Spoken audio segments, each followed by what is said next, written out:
Hi friends, आज हम Indian geography का एक बहुत ही इंपॉर्टेंट टॉपिक का नाम है भारत की जनसंख्या, पॉपुलेशन ऑफ इंडिया के बारे में काफी डिटेल्स चर्चा करेंगे। आप हमारे साथ बने रहिए ताकि आपको इसके बारे में जानकारी प्राप्त हो सके। तो शुरुआत करते हैं आज का टॉपिक है भारत की जनसंख्या। भारत में जनगणना मतलब सेंसस क्या है? एक बहुत ही व्यवस्थित प्रक्रिया है जो हमारे देश की आबादी, जनसांख्यिकी, सामाजिक और आर्थिक विशेषताओं को इकट्ठा करने, संकलित करने और विश्लेषण करने और प्रकाशित करने का काम करती है। आप इसे याद रखेंगे। बात करें जनगणना का, तो जनगणना क्या है? जनगणना का एक लंबा और क्रमिक इतिहास रहा है। इसकी शुरुआत हमारे कहाँ? ब्रिटिश काल से हो गई थी।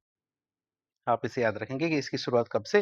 ब्रिटिश काल से ही हो गई थी। अब हम बात करेंगे जनगणना के इतिहास की और इसके महत्वपूर्ण पड़ाव कौन-कौन से थे, इनकी बात करेंगे। तो जनगणना का इतिहास और मुख्य पड़ाव की बात करें, तो भारत में जनगणना का विकास कई चरणों में हुआ है, जो हमें क्या वर्तमान व्यवस्था तक पहुंचाते हैं। बात करें इनके प्रारंभिक प्रयास की, जनगणना के कौन-कौन से प्रारंभिक प्रयास किए गए थे? 1824 में पहली बार इलाहाबाद शहर में पहली बार एक स्थानीय स्तर पर जनगणना कराने का प्रयास किया गया था।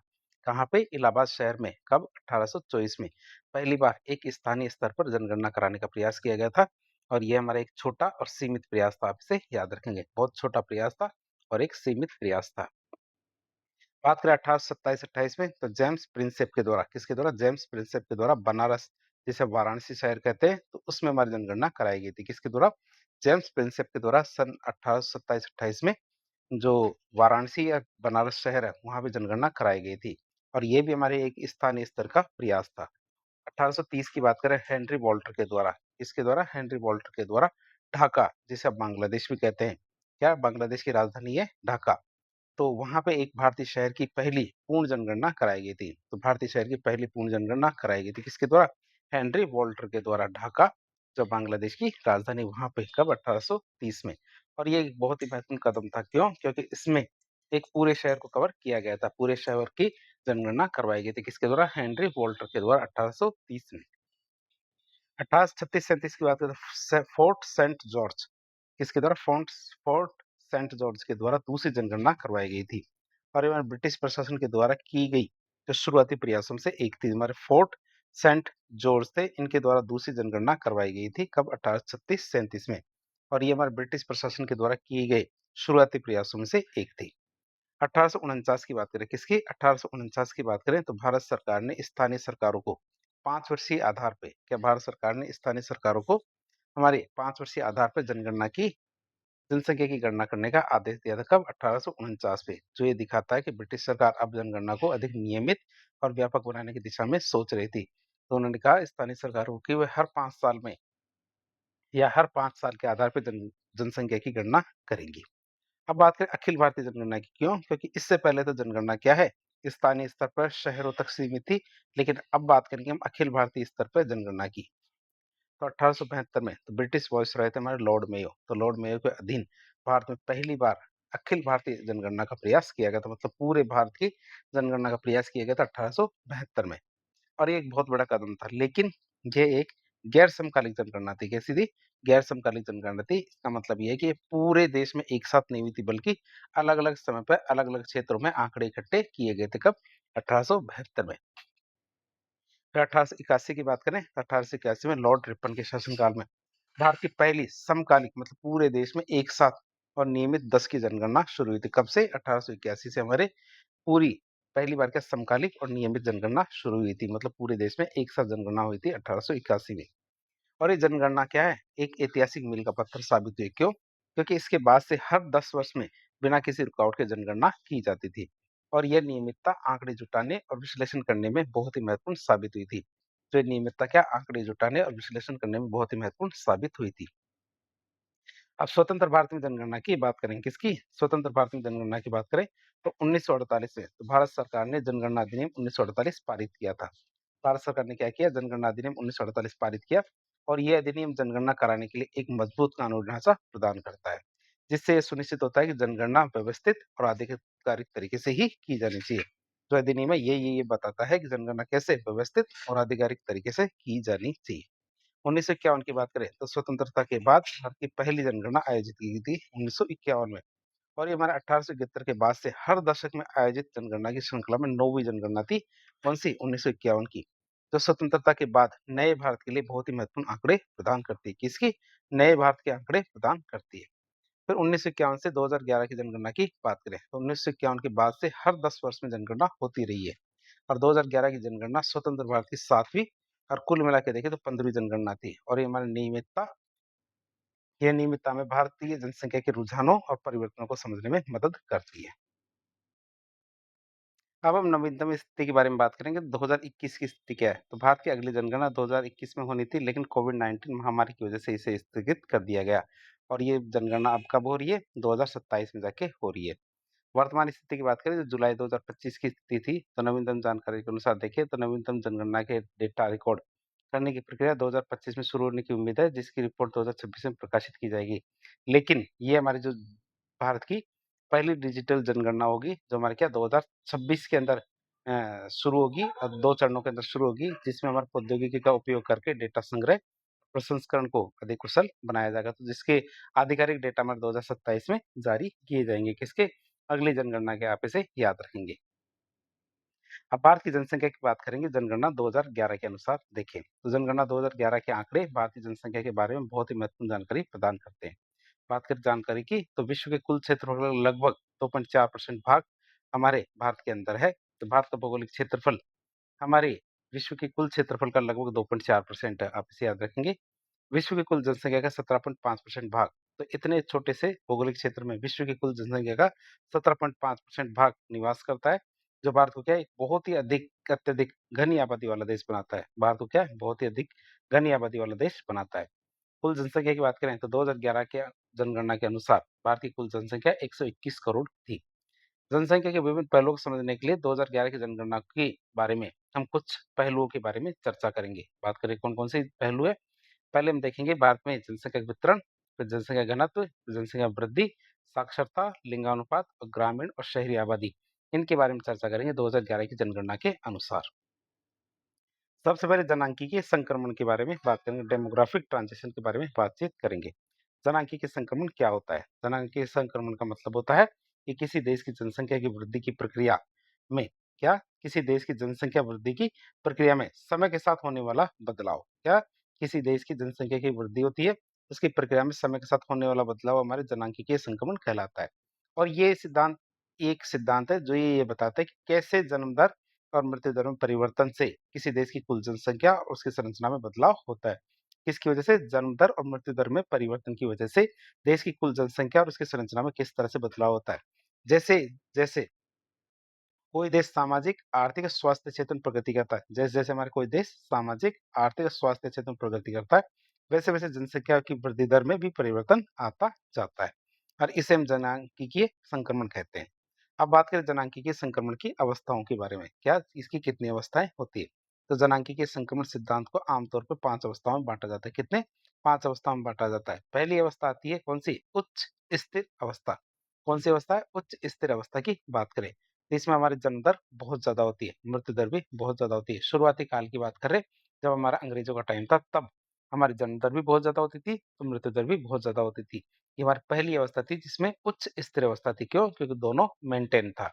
जनसंख्या की वृद्धि की बात करें तो नगण्य या बहुत धीमी हुआ करती थी। क्यों? क्योंकि जन्म भी ज्यादा लेते थे तो मरते भी बहुत ज्यादा थे। बात करें विशेषता की तो ये व्यवस्था आदिम समाजों में पाई जाती है, जहाँ लोग मुख्य रूप से कृषि और शिकार पर निर्भर होते हैं। इस अवस्था में हमारे क्या चिकित्सा और स्वास्थ्य जो स्वच्छता सुविधाएं हैं, इनकी कमी होती है। बीमारियां जैसे महामारी और कुपोषण के कारण मृत्यु दर भी बहुत ज्यादा होती है। जन्म दर भी ऊंची होती है। क्यों? क्योंकि परिवार बड़े होते हैं ताकि श्रम बल मिल सके और उच्च शिशु मृत्यु दर की भरपाई हो सके। परिणाम से क्या होता है? जनसंख्या लगभग स्थिर रहती है। क्यों? क्योंकि जन्म दर भी ज्यादा है और मृत्यु दर भी ज्यादा है। इस वजह से क्या है, यहाँ की जनसंख्या लगभग स्थिर रहती है। दूसरी अवस्था आती है कौन सी? प्रारंभिक विस्तार अवस्था। कौन सी दूसरी अवस्था आती है? प्रारंभिक विस्तार अवस्था, अर्ली एक्सपेंडिंग स्टेज। तो जन्म दर इसमें उच्च होती है, मृत्यु दर घटने लगती है। इसमें जन्म दर तो उच्च रहती है और मृत्यु दर क्या घटने लगती है। इससे क्या होता है? जनसंख्या वृद्धि तीव्र गति से बढ़ती है। जनसंख्या वृद्धि क्या होती है? तीव्र गति से बढ़ती है। विशेषता की बात करें तो इस अवस्था में चिकित्सा और स्वच्छता में सुधार। क्या इस अवस्था में चिकित्सा और स्वच्छता में सुधार, जैसे टीकाकरण, बेहतर स्वास्थ्य, सार्वजनिक स्वास्थ्य, इनके कारण मृत्यु दर तेजी से घटने लगती है। किसकी वजह से? चिकित्सा और स्वास्थ्य में सुधार होता है, उसके कारण क्या होता है? मृत्यु दर तेजी से घटने लगती है। जो हमारे किन-किन से सुधार हुए? जैसे टीकाकरण होता है, बेहतर सार्वजनिक स्वास्थ्य होता है, इनकी वजह से क्या मृत्यु दर में तेजी से घटाव आता है। हालाँकि जन्म दर अभी भी ऊँची बनी हुई है। जन्म दर तो वैसी की वैसी बनी हुई है, लेकिन मृत्यु दर में कटौती होती है। क्यों? क्योंकि सामाजिक और जो सांस्कृतिक मानदंड धीरे-धीरे बदलते हैं, ये एक साथ नहीं बदलते हैं। और इस बड़े अंतर के कारण जनसंख्या में तेज़ी से वृद्धि होती है। अधिकांशतः जो हमारे विकासशील देश है, इसी अवस्था से गुज़र रहे हैं या फिर गुज़र चुके हैं। जो हमारे विकासशील देश है, या तो इस अवस्था से गुज़र रहे हैं या फिर इस अवस्था से गुज़र चुके हैं। ये हमारी दूसरी अवस्था है। तीसरी अवस्था आती है हमारी कौन-सी? परवर्ती विस्तार अवस्था। कौन-सी? परवर्ती विस्तार अवस्था की बात करें, तो इसमें हमारी जन्म दर घटने लगती है और मृत्यु दर कम स्तर पर स्थिर होती है। क्या? जन्म दर तो हमारी घटने लगती है और मृत्यु दर क्या? कम स्तर पर स्थिर रहती है। जनसंख्या वृद्धि की बात करें, तो धीमी पड़ने लगती है। इसमें हमारी जनसंख्या वृद्धि धीमी पड़ने लगती है। बात करें इस स्तर की विशेषता की, तो इस अवस्था में शिक्षा के प्रसार के कारण, खासकर महिलाओं में शिक्षा के प्रसार के कारण और शहरीकरण, परिवार नियोजन, इन उपायों की उपलब्धता होने से और छोटे परिवारों को प्राथमिकता देने की वजह से जन्म दर में कमी आनी शुरू हो जाती है। क्या होती है? जन्म दर में कमी आनी शुरू हो जाती है।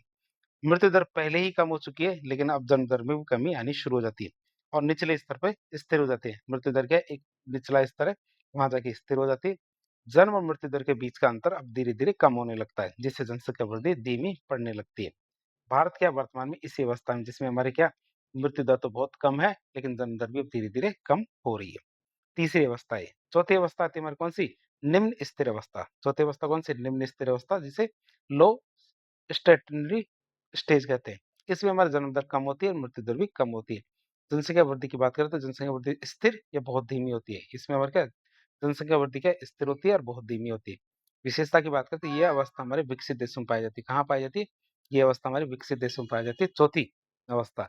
यहाँ हमारी जन्म दर और मृत्यु दर दोनों ही बहुत कम होती है और एक दूसरे के बिल्कुल करीब होती है। जनसंख्या वृद्ध होती है। यहाँ पे क्या जनसंख्या कैसी होती है? वृद्ध होती है, यानी बुजुर्गों की संख्या यहाँ पे ज़्यादा होती है। चौथी अवस्था में क्या होता है? विकसित देशों के अंदर बुजुर्गों की संख्या ज़्यादा होती है और जनसंख्या वृद्धि लगभग शून्य हो जाती है। क्या? जनसंख्या वृद्धि लगभग शून्य हो जाती है और कभी-कभी तो ऋणात्मक भी हो सकती है, मतलब जनसंख्या बढ़ने की बजाय घटना भी शुरू कर देती है। समाज अत्यधिक शहरीकृत, शिक्षित और आधुनिक होता है। पाँचवीं अवस्था की बात करें तो पाँचवीं अवस्था होती है हमारे पास जनसंख्या में गिरावट की अवस्था, जो कुछ विद्वानों ने बनाई है। कौन सी? जनसंख्या में धीरे-धीरे क्या गिरावट आनी शुरू हो जाती है। जन्म दर की बात करें, मृत्यु दर से भी कम हो जाती है हमारी जन्म दर। जनसंख्या वृद्धि की बात करें तो ऋणात्मक जनसंख्या वृद्धि होती है, मतलब जनसंख्या में कमी आनी शुरू हो जाती है। बात करें इसकी विशेषता की, तो ये एक नई व्यवस्था है जिसमें हमारे कुछ जनांकीय विद्या है, उनके द्वारा प्रस्तावित की गई है। कौन सी? ये एक नई व्यवस्था है जो कुछ जनांकीय विदों के द्वारा प्रस्तावित की गई है। इसमें हमारे जन्म दर मृत्यु दर से भी कम हो जाती है, जिसके परिणाम स्वरूप क्या होता है? कुल जनसंख्या में गिरावट आनी शुरू हो जाती है और इस अवस्था में वृद्धजनों की संख्या बढ़ने लगती है और युवा वर्ग की संख्या घटने लगती है। जापान, जर्मनी और कुछ जो पूर्वी यूरोपीय देश है, इसी अवस्था से गुजर रहे हैं। तो 5 अवस्था के बारे में हम चित्र के माध्यम से भी देख लेते हैं। चित्र क्या कहता है? चित्र में हमारी पहली स्टेज आती है। पहली स्टेज में क्या होता है? हमारे जन्म दर और मृत्यु दर दोनों ही ज़्यादा होती है। क्या जन्म दर और मृत्यु दर दोनों ही ज़्यादा होती है, इसलिए जनसंख्या वृद्धि बिल्कुल न के बराबर होती है। जनसंख्या वृद्धि न के बराबर होती है, मतलब ज़्यादा नहीं बढ़ती है। दूसरे स्टेज में क्या होता है? हमारी जन्म दर तो वैसी की वैसी ही रहती है, लेकिन मृत्यु दर घटने लगती है, क्योंकि स्वास्थ्य जो सुविधाएँ होती है, ये बढ़ने लगती है। इसी वजह से क्या जनसंख्या में जन्म दर तो वैसी की वैसी है, लेकिन मृत्यु दर घटने लगती है। तो पॉपुलेशन में धीरे-धीरे, धीरे-धीरे करके दूसरे स्टेज में बढ़ने लगती है। दूसरे स्टेज में यहाँ तक आ जाती है। तीसरे स्टेज की बात करें, तीसरे स्टेज में हमारे क्या मृत्यु दर एक स्तर पे आके स्थिर हो जाती है कि मृत्यु दर भाई इससे ज़्यादा नीचे नहीं गिरेगी। लेकिन तीसरे स्टेज में धीरे-धीरे, धीरे-धीरे हमारी जन्म दर भी घटने लगती है और भारत भी इसी स्टेज के अंदर है। चौथे स्टेज की बात करें और जन्म दर की, इससे जनसंख्या वृद्धि भी तेज़ी से बढ़ती है। फिर बात करें चौथे स्टेज की, चौथे स्टेज में क्या होता है? जन्म दर मृत्यु दर तो स्थिर होती है, लेकिन जन्म दर घटते, घटते, घटते, घटते जो मृत्यु दर है, उसके बिल्कुल समीप आ जाती है और हमारी जो जनसंख्या वृद्धि है, वो भी स्थिर हो जाती है कि वो भी ना तो घटती है, ना ही बढ़ती है। और 5वीं स्टेज कुछ विद्वानों ने तैयार की है, जिसमें हमारी क्या जन्म दर नीचे चली जाती है और मृत्यु दर वैसी की वैसी रहती है। जैसे हमारी जर्मनी है, जापान है और कुछ यूरोपीय देश है, वहाँ पे जन्म दर और भी ज़्यादा घटने लगती है और मृत्यु दर क्या है, वैसी की वैसी बनी रहती है। जहाँ क्या देश के अंदर वृद्धों की संख्या बढ़ जाती है, युवाओं के मुकाबले क्या वृद्धों की संख्या बढ़ जाती है। और जनसंख्या भी क्या घटने लगती है, जनसंख्या भी क्या इस तरह से घटने लगती है। तो ये 5वीं अवस्था है, आप इसे याद रखेंगे। अब हम देखेंगे भारत की स्थिति। क्या भारत की वर्तमान स्थिति की बात करें, तो भारत की वर्तमान स्थिति कैसी है?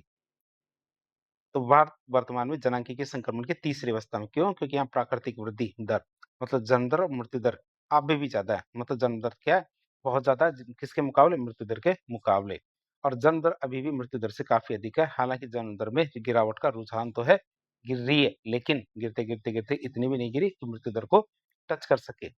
तो हमारी जनसांख्यिकीय संक्रमण की तीसरी अवस्था में भारत की जनसंख्या वर्तमान में, ये 2011 की जनगणना के अनुसार है। अब भारत में जनसंख्या वितरण की बात करें, किसकी? भारत में जनसंख्या वितरण की बात करें, तो जनसंख्या वितरण मतलब पॉपुलेशन डिस्ट्रीब्यूशन से मतलब क्या है? तो किसी क्षेत्र में लोग कैसे फैले हुए हैं, वे कहाँ रहते हैं, उनकी संख्या विभिन्न भौगोलिक क्षेत्रों में कितनी है, ये हमारी जनसंख्या वितरण से तात्पर्य है, पॉपुलेशन डिस्ट्रीब्यूशन से तात्पर्य है। असमान वितरण की बात करें, तो भारत में जनसंख्या का वितरण कैसा? असमान है। कुछ क्षेत्रों में आबादी बहुत घनी है, जबकि हमारे अन्य क्षेत्रों में आबादी कैसी है? विरल आबादी, आप इसे याद रखेंगे। कुछ क्षेत्रों में तो आबादी बहुत घनी है, जबकि हमारे अन्य क्षेत्रों में आबादी कैसी है? विरल है। प्रमुख राज्यों में संकेंद्रण की बात करें, तो भारत के उत्तर प्रदेश, बिहार, पश्चिम बंगाल, महाराष्ट्र, आंध्र प्रदेश जैसे केवल 5 राज्य। कौन-कौन से? उत्तर प्रदेश, बिहार, पश्चिम बंगाल, महाराष्ट्र और आंध्र प्रदेश जैसे जो बड़े 5 राज्य हैं, उनमें भारत की 30% क्षेत्रफल है। ये पाँचों राज्यों का क्षेत्रफल मिलाएँ तो केवल 30% क्षेत्रफल है, लेकिन यहाँ पे 50% जनसंख्या रहती है। 30% क्षेत्रफल पे 50% जनसंख्या निवास करती है। और यह क्या है? इन राज्यों में जनसंख्या के अत्यधिक संकेंद्रण को दिखाता है कि 30% क्षेत्रफल पे कितनी? 50% जनसंख्या रहती है। और उल्टा देखिए पहाड़ी क्षेत्रों में विरलता की, तो भारत की उत्तरी और उत्तरी पूर्वी क्षेत्र है, जो पर्वतीय राज्य है, वहाँ पे 16% क्षेत्रफल है, लेकिन वहाँ जनसंख्या केवल 4% ही निवास करती है। और ये इन क्षेत्रों की बहुत विषम जो भौगोलिक परिस्थितियाँ उनके कारण होता है। आप इसे याद रखेंगे कि कुछ राज्यों में तो हमारे क्या जनसंख्या का बहुत ज़्यादा संकेंद्रण है, तो वहीं उल्टा देखें तो पहाड़ी क्षेत्रों में क्या है? बहुत ज़्यादा विरलन है।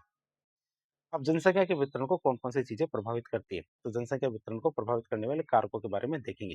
तो जनसंख्या के वितरण को कई भौगोलिक और आर्थिक, सामाजिक और सांस्कृतिक कारक प्रभावित करते हैं। तो कौन-कौन से कारक है उनकी बात करें। पहला कारक आता है हमारा जलवायु, जिसे क्लाइमेट कहते हैं। क्लाइमेट किस प्रकार से जनसंख्या वितरण को प्रभावित करता है? अत्यधिक शीतल, अत्यधिक उष्ण, अति आर्द्र जलवायु वाले जो क्षेत्र होते हैं, वहाँ पे आबादी कम ही पाई जाती है, क्योंकि अति सर्वेत वर्जेत मतलब अति सभी जगह मना की गई है। तो अति शीत हो, बहुत ज़्यादा ठंडा हो, बहुत ज़्यादा गर्म हो, बहुत ज़्यादा आर्द्र हो, तो बहुत ज़्यादा वाली चीज़ हमेशा मना की गई है। तो जहाँ बहुत ज़्यादा है, वहाँ आबादी कम ही पाई जाती है। उदाहरण के लिए देखें, हिमालय के पर्वतीय क्षेत्र बहुत ज़्यादा ठंडे हैं, राजस्थान का शुष्क मरुस्थल बहुत ज़्यादा गर्म है और शुष्क है, और पूर्वी हिमालय जहाँ बहुत ज़्यादा आर्द्र जलवायु है, वहाँ पे आबादी भी बहुत कम पाई जाती है। क्यों? क्योंकि ऐसी चरम जलवायु परिस्थितियाँ मानव बस्तियों और कृषि के लिए उपयुक्त नहीं होती। अस्वास्थ्यकर जलवायु परिस्थिति की बात करें, तो इनकी वजह से तराई क्षेत्र जैसे हमारे मलेरिया ग्रस्त क्षेत्र होते हैं, क्योंकि तराई क्षेत्रों में मच्छर बहुत ज़्यादा होते हैं, इसलिए वहाँ पे आबादी भी बहुत कम होती है। जलवायु किस प्रकार से प्रभावित करती है, हमने देखा। अब धरातल की बात करें, तो धरातल किस प्रकार से जनसंख्या वितरण को प्रभावित करता है? तो जो विषम धरातल होता है, कौन-सा? विषम धरातल होता है, मतलब रुग्ड टेरेन होता है, या ऊबड़-खाबड़ भूभाग होने से वहाँ पे खेती योग्य भूमि नहीं मिल पाती। या विषम धरातल हो या ऊबड़-खाबड़ भूमि हो, तो वहाँ क्या है? खेती योग्य भूमि नहीं हो पाती और कृषि कार्यों में कठिनाई आती है। और परिवहन की बात करें, तो परिवहन के साधनों का भी विकास मुश्किल हो जाता है। इसी वजह से वहाँ पे जनसंख्या भी कम ही पाई जाती है। अलग-थलग स्थिति होने पे या अलग-थलग स्थिति होने पर उस क्षेत्र में कम आबादी निवास करती है। क्यों? क्योंकि वहाँ संसाधनों और सेवाओं तक पहुँच मुश्किल हो जाती है। वहाँ पे हमारे संसाधनों और सेवाओं तक पहुँच मुश्किल हो जाती है। इसके विपरीत देखें, हमारे समतल मैदानी इलाके जैसे हमारे गंगा के मैदान हैं, कृषि, परिवहन और शहरीकरण के लिए आदर्श होते हैं। जो हमारे मैदानी इलाके होते हैं, वो सबके लिए, हमारे कृषि के लिए, परिवहन के लिए, शहरीकरण के लिए, सबके लिए आदर्श होते हैं। इसलिए वहाँ पे आबादी कैसी पाई जाती है? घनी आबादी पाई जाती है। तो जल प्राप्ति या वाटर की बात करें, तो जल उपलब्धता क्या है? जनसंख्या वितरण का एक बहुत ही महत्वपूर्ण कारक है। जल उपलब्धता क्यों? क्योंकि लोगों को पीने के लिए पानी चाहिए, जानवरों के लिए पानी चाहिए, खेती के लिए पानी चाहिए। तो जल की उपलब्धता जनसंख्या वितरण का एक बहुत ही महत्वपूर्ण कारक है। उत्तर भारत में पूर्व में से पश्चिम की ओर वर्षा कम होती है। उत्तर भारत में और क्या, पूर्व में तो ज़्यादा होती है, लेकिन पश्चिम से आते-आते वर्षा कम होती जाती है, जिसके परिणामस्वरूप क्या होता है? जनसंख्या घनत्व भी कम होता जाता है। इसके विपरीत देखें, तो राजस्थान के उत्तरी पश्चिमी भाग में नहर के माध्यम से पानी की उपलब्धता की वजह से तुलनात्मक रूप से घनी आबादी निवास करती है। जैसे हमारे इंदिरा गांधी नहर क्षेत्र में आबादी ज्यादा रहती है। क्यों? क्योंकि वहां पे नहर से पानी आ गया है। फिर खनिज संसाधन की बात करें, तो जिन क्षेत्रों में हमारे खनिज संसाधन प्रचुर मात्रा में पाए जाते हैं, तो ऐसे क्षेत्र जहाँ पे खनिज संसाधन ज्यादा पाए जाते हैं, वहाँ औद्योगिक विकास भी ज्यादा होता है और रोजगार के अवसर भी बढ़ते हैं, जिसकी वजह से उन क्षेत्रों में आबादी का संकेंद्रण भी बढ़ता है। भारत की बात करें, तो भारत में छोटा नागपुर का पठार कोयला और लोहे की वजह से, दामोदर घाटी कोयले की वजह से, और कोलार में माइंस या कोलार खान सोने की वजह से हमारे खनिज समृद्ध क्षेत्र है, इसी वजह से वहाँ पे क्या घनी आबादी पाई जाती है। खनिज संसाधन हमने देखा। फिर परिवहन की बात करें तो परिवहन की बात करें तो बेहतर परिवहन सुविधाओं वाले क्षेत्र आबादी को आकर्षित करते हैं। क्यों? क्योंकि हमारे व्यापार, आवागमन और सेवाओं तक पहुंच को आसान बनाते हैं। क्यों? क्योंकि ये हमारे क्या करते हैं? व्यापार, आवागमन और सेवाओं तक पहुंच को आसानी से बनाते हैं। भारत में जो मैदानी इलाके हैं जैसे गंगा यमुना के मैदान, यहाँ पे बेहतर परिवहन सुविधाएं हैं, जिसमें रेलवे है, सड़क है। इनके कारण और पहाड़ों और जो पठारी इलाके हैं उनकी तुलना में घनी आबादी पाई जाती है। कहाँ पे? मैदानों में। आप इसे याद रखेंगे कि पहाड़ों और पठारों में हमारे परिवहन की सुविधाएं कम होती है, इसी वजह से क्या हमारी जनसंख्या कम है, बल्कि हमारे उल्टा जो मैदानी इलाके हैं जहाँ पे हमारे क्या परिवहन के साधन काफी ज्यादा है, तो वहाँ पे जनसंख्या संकेंद्रण ज्यादा होता है। फिर बात करें राजनीतिक और आर्थिक कारण की। किसकी? राजनीतिक और आर्थिक कारणों की बात करें तो राजनीतिक स्थिरता और आर्थिक अवसर। राजनीतिक स्थिरता और आर्थिक अवसर जनसंख्या को आकर्षित करते हैं। इसके विपरीत देखें तो अंतर्राष्ट्रीय सीमा पर स्थित जो भारत के जम्मू कश्मीर, पंजाब, असम जैसे राज्यों में आतंकवादी गतिविधियों में वृद्धि होने के कारण इन राज्यों से जनसंख्या का पलायन कहाँ होता है? अन्य सुरक्षित और आर्थिक रूप से स्थिर क्षेत्रों में हो जाता है। आप इसे याद रखेंगे। अगला आता है हमारे कौन सा? सामाजिक कारक। कौन सा कारक आता है? सामाजिक कारक की बात करें तो सामाजिक कारक लोगों के जीवन की गुणवत्ता और सामुदायिक संबंधों को प्रभावित करते हैं। सामाजिक कारक क्या करते हैं? लोगों के जीवन की गुणवत्ता और सामुदायिक संबंधों को प्रभावित करते हैं। इसमें हमारी सामाजिक संरचना, जातीयता, शिक्षा, स्वास्थ्य सुविधाएं और जीवन स्तर के जैसे तत्व आते हैं। आप इसे याद रखें। सामाजिक तत्वों में क्या आते हैं? हमारे सामाजिक संरचना, जातीयता, शिक्षा, स्वास्थ्य सुविधाएं और जीवन स्तर जैसे तत्व आते हैं। बात करें इसके प्रभाव की तो जिन क्षेत्रों में अच्छी शिक्षा, स्वास्थ्य सेवाएं और सामाजिक सुरक्षा होती है वह जनसंख्या अधिक केंद्रित होती है। क्यों? क्योंकि जीवन की मूलभूत आवश्यकताओं और अवसरों को पूरा करते हैं। ये हमारे क्या करते हैं? अच्छी शिक्षा, स्वास्थ्य सेवाएं और सामाजिक सुरक्षा क्या करते हैं? ये हमारे जीवन की मूलभूत आवश्यकताओं और अवसरों को पूरा करते हैं। शहरी क्षेत्र की बात करें तो शहरी क्षेत्र सामाजिक दृष्टि से अधिक उन्नत होते हैं। ये शहरी क्षेत्र क्या होते हैं? सामाजिक दृष्टि से अधिक उन्नत होते हैं और इस वजह से जनसंख्या का घनत्व वहां पे ज्यादा होता है, जहाँ बेहतर सामाजिक बुनियादी सुविधाएं उपलब्ध होती है, तो वहीं पे हमारी जनसंख्या घनत्व ज्यादा होता है। फिर जातीय या फिर हमारे समुदाय विशेष की बात करें। किसकी? जातीय समुदाय विशेष की बात करें तो अपनी पहचान और संस्कृति को बनाए रखने के लिए क्या? अपनी पहचान और संस्कृति को बनाए रखने के लिए किसी विशेष क्षेत्र में केंद्रित रहते हैं, जिससे कुछ क्षेत्रों में विशेष समुदाय का जमावड़ा देखा जाता है, जिससे हमारे क्या किसी विशेष क्षेत्र कुछ क्षेत्रों में क्या विशेष समुदाय का जमावड़ा देखा जाता है। अब हम बात करें मनोवैज्ञानिक कारण मतलब साइकोलॉजिकल फैक्टर की बात करें तो मनोवैज्ञानिक कारक क्या लोगों के भावनात्मक और मानसिक भलाई को प्रभावित करते हैं। मनोवैज्ञानिक कारक क्या करते हैं? लोगों की भावनात्मक और मानसिक भलाई को प्रभावित करते हैं। इसमें हमारे लोगों की सोच, जीवन शैली, सुरक्षा की भावना, मन की शांति, ये सब चीजें शामिल होती है। प्रभाव की बात करें शांत, सुंदर और प्रदूषण रहित क्षेत्र मन को आकर्षित करते हैं, जिससे वहां की जनसंख्या बढ़ती है। जैसे हमारे हिल स्टेशन होते हैं, प्राकृतिक सुंदरता वाले स्थान होते हैं, ये क्या जनसंख्या की वृद्धि को बढ़ावा देते हैं। और दूसरा राजनीतिक अस्थिरता, अपराध और आतंकवाद से प्रभावित क्षेत्र मनोवैज्ञानिक रूप से असुरक्षित लगते हैं, जिससे लोग क्या उन क्षेत्रों से पलायन कर जाते हैं, दूर भागते हैं और शांतिपूर्ण स्थानों की तलाश करना शुरू करते हैं। धार्मिक कारक की बात करें तो धार्मिक कारक लोगों के विश्वासों, प्रथाओं और पवित्र स्थानों से संबंधित है। क्या धार्मिक कारक क्या लोगों के विश्वासों, प्रथाओं और पवित्र स्थानों से संबंधित है? इसमें हमारे धार्मिक मान्यताएं, तीर्थ स्थान और धार्मिक स्वतंत्रता ये सब शामिल होते हैं। प्रभाव की बात करें तो हमारे धार्मिक स्थल जैसे हमारे वाराणसी, अमृतसर, मक्का, इनके आसपास की जनसंख्या घनी होती है। क्या हमारे कौन से? वाराणसी, अमृतसर, मक्का, इनके आसपास की जनसंख्या कैसी होती है? घनी होती है। क्यों? क्योंकि ये स्थान हमारे तीर्थयात्रियों, धार्मिक सेवाओं पर आधारित अर्थव्यवस्था को आकर्षित करते हैं। ये स्थान क्या करते हैं? तीर्थयात्रियों और धार्मिक सेवाओं पर आधारित जो अर्थव्यवस्था है उसको आकर्षित करते हैं। कुछ लोग क्या धार्मिक स्वतंत्रता वाले क्षेत्रों में जाके बसना पसंद करते हैं, जहाँ धार्मिक रूप से स्वतंत्रता महसूस की जाती है, जहाँ वे किसी भी बिना किसी बाधा के अपने धर्म का पालन कर सके। धर्म आधारित भेदभाव या संघर्ष वाले क्षेत्र है वहां से लोग पलायन कर जाते हैं, जिससे उन क्षेत्रों में जनसंख्या अपने आप ही कम हो जाती है। सांस्कृतिक कारक की बात करें, सांस्कृतिक कारक का मतलब क्या है? सांस्कृतिक कारक किसी समुदाय की साझा जीवन शैली और पहचान से संबंधित है। किससे संबंधित है? किसी भी समुदाय की साझा जीवन शैली और पहचान से संबंधित है। इसमें हमारे भाषा, परंपराएं, रीति रिवाज, खान पान, संगीत, कला, ये सब हमारे सांस्कृतिक पहचान होती है।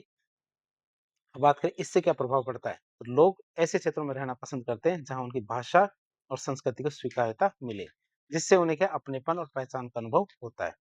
सांस्कृतिक समानता से क्या होता है? सामाजिक समरसता आती है। सांस्कृतिक समानता से क्या होती है? सामाजिक समरसता बढ़ती है, जिससे हमारी जनसंख्या का स्थायित्व होता है और लोग क्या एक साथ रहने को प्राथमिकता देते हैं। ये हमारा सांस्कृतिक कारक था। बात करें पर्यटन, उत्सवों और सांस्कृतिक मेलों से, क्या पर्यटन उत्सवों सांस्कृतिक मेलों से भी अस्थायी रूप से जनसंख्या वितरण प्रभावित होता है? क्यों? क्योंकि इन आयोजनों के दौरान बड़ी संख्या में लोग एक जगह इकट्ठा होते हैं और कुछ लोग वहीं रह जाते हैं, बाकी लोग अपने अपने घर चले जाते हैं। अब बात करेंगे भारत में भौगोलिक आधार पर जनसंख्या वितरण के बारे में देखेंगे। तो जनसंख्या वितरण को तीन प्रमुख भौगोलिक श्रेणियों में बांटा जाता है। कितनी श्रेणियों में? तीन भौगोलिक श्रेणियों में बांटा जाता है जनसंख्या वितरण। पहले होते हैं हमारे सघन जनसंख्या वाले क्षेत्र। कौन से? सघन जनसंख्या वाले क्षेत्र। तो ये वो क्षेत्र होते हैं जहाँ जनसंख्या घनत्व बहुत ज्यादा होता है, जहाँ से जहाँ का हमारे जनसंख्या घनत्व बहुत ज्यादा होता है। मैदानी क्षेत्र सबसे ज्यादा सघन होते हैं। मैदानी क्षेत्र सर्वाधिक सघन होते हैं। क्यों? क्योंकि यहाँ पानी की उपलब्धता ज्यादा होती है, कृषि के लिए उपजाऊ भूमि मिलती है और परिवहन की बेहतर सुविधाएं होती है, जो हमारे मानव बस्तियों के लिए आदर्श परिस्थितियां प्रस्तुत करती है। तो मैदानी क्षेत्र ज्यादा सघन होते हैं क्योंकि वहाँ पानी, कृषि और परिवहन तीनों की बेहतर सुविधाएं प्राप्त होती है। बात करें भारत में सघन जनसंख्या वाले क्षेत्र या राज्य कौन कौन से? इसमें और पंजाब, उत्तर प्रदेश, बिहार, पंजाब, उत्तर प्रदेश, बिहार, पश्चिम बंगाल, असम, चंडीगढ़, उत्तर पूर्वी राजस्थान, दक्षिणी भारत के तटवर्ती भाग, ये सब हमारे क्या सघन जनसंख्या वाले क्षेत्र है। चित्र में भी आप देख सकते हो, जो हमारे ग्रीन वाला पार्ट है, हमारा सघन जनसंख्या वाला क्षेत्र है। फिर मध्यम जनसंख्या वाले क्षेत्र की बात करें तो हमारी ग्रे कलर का हमारा मध्यम जनसंख्या क्षेत्र है और येलो कलर का हमारे क्या जो निम्न जनसंख्या वाला क्षेत्र आपसे देख सकते हैं। तो भारत में सघन जनसंख्या वाले राज्य क्षेत्र की बात करें तो पंजाब, उत्तर प्रदेश, बिहार, पश्चिम बंगाल, असम, चित्र मैप में देखते जाए, चंडीगढ़, उत्तरी पूर्वी राजस्थान और दक्षिणी भारत के तटवर्ती भाग, ये सब हमारे क्या सघन जनसंख्या वाले क्षेत्र। अब बात करेंगे हम मध्यम जनसंख्या वाले क्षेत्र। कौन से? मध्यम जनसंख्या वाले क्षेत्रों की बात करें तो ये वो क्षेत्र है जहाँ पे जनसंख्या घनत्व न तो बहुत ज्यादा है न ही बहुत कम है। जहाँ पे हमारा जनसंख्या घनत्व न तो बहुत ज्यादा है न ही बहुत कम है। तो भारत के पठारी जो मध्यम सघन क्षेत्र कहलाएंगे। पठारी क्षेत्र क्या? मध्यम सघन क्षेत्र है और इन क्षेत्रों में उपजाऊ मैदानी इलाकों की तुलना में कृषि थोड़ी अधिक चुनौतीपूर्ण होती है। कैसी होती है? ज्यादा चुनौतीपूर्ण होती है खेती। लेकिन यहाँ पे खनिजों की उपलब्धता की वजह से, किसकी वजह से? खनिजों की उपलब्धता के कारण औद्योगिक विकास बहुत ज्यादा होता है। क्या होता है? औद्योगिक विकास बहुत ज्यादा होता है, जो रोजगार के अवसर प्रदान करता है। क्या औद्योगिक विकास क्या करता है? रोजगार के अवसर प्रदान करता है। बात करें भारत में मध्यम जनसंख्या वाले कौन कौन से राज्य हैं तो दक्षिणी पूर्वी राजस्थान, तो साउथ ईस्ट राजस्थान, मध्य प्रदेश, गुजरात, छत्तीसगढ़, उड़ीसा, झारखंड, महाराष्ट्र, आंध्र प्रदेश, कर्नाटक, ये लगभग हमारे मध्य वाले राज्य हैं। मध्य भारत के राज्य जो पठारी क्षेत्र हैं वो सारे राज्य इसके अंदर शामिल होते हैं। कौन कौन से? दक्षिणी पूर्वी राजस्थान, मध्य प्रदेश, हमारे गुजरात, छत्तीसगढ़, उड़ीसा, झारखंड, महाराष्ट्र, आंध्र प्रदेश, कर्नाटक, ये हमारे मध्यम जनसंख्या वाले क्षेत्र। फिर निम्न जनसंख्या वाले क्षेत्रों की बात करें, इसकी निम्न जनसंख्या वाले क्षेत्रों की बात करें तो ये वो क्षेत्र होते हैं जहाँ जनसंख्या घनत्व बहुत कम होता है।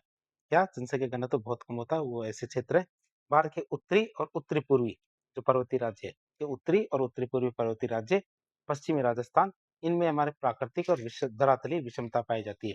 जैसे कई जगह तो ऊंचे ऊंचे पहाड़ है, घने जंगल है, शुष्क रेगिस्तान है, कठोर जलवायु है। तो इस तरह से हमारे प्राकृतिक और धरातलीय विषमता पाई जाती है, जिसके कारण इन राज्यों में जनसंख्या कमी निवास करती है। कृषि और जीवन यापन के लिए यहाँ परिस्थितियां क्या बहुत ज्यादा कठिन है, इसी वजह से यहाँ क्या निम्न जनसंख्या वाला क्षेत्र में गिना जाएगा। तो हमने जनसंख्या वितरण के बारे में देख लिया। अब हम देखेंगे भारत में जनसंख्या घनत्व के बारे में। किसके बारे में? भारत में जनसंख्या घनत्व के बारे में बात करेंगे, पॉपुलेशन डेंसिटी के बारे में। तो जनसंख्या घनत्व क्या होता है? प्रति वर्ग किलोमीटर में रहने वाले लोगों की संख्या। हर वर्ग किलोमीटर के अंदर लोगों के रहने वाले लोगों की संख्या को दिखाता है जनसंख्या घनत्व। और ये किसी क्षेत्र में जनसंख्या के जमावड़े का एक बहुत ही महत्वपूर्ण माप होता है। ये हमारे क्या किसी क्षेत्र में जनसंख्या का जमावड़ा किस प्रकार है, इसके बारे में बताता है। 2011 की जनगणना के अनुसार देखें तो भारत की औसत जनसंख्या घनत्व 382 व्यक्ति प्रति वर्ग किलोमीटर है। कितना? 382 व्यक्ति प्रति वर्ग किलोमीटर है। आप इसे याद रखेंगे। राजस्थान का तो 200 है और भारत का कितना है हमारे 382 व्यक्ति प्रति वर्ग किलोमीटर। भारत की बात करते हैं, भारत में जनसंख्या घनत्व कितना? 2011 के आंकड़ों के अनुसार देखें तो भारत में सबसे ज्यादा जनसंख्या घनत्व हमारे बिहार के अंदर है। कितना? बिहार के अंदर है। भारत में सर्वाधिक जनसंख्या घनत्व वाले राज्य कौन से हैं? बिहार। बिहार का कितना है? 1106। पश्चिम बंगाल का कितना है? 1028। केरल का कितना है? 880। उत्तर प्रदेश का कितना है? 829 और हरियाणा का कितना हमारे 573।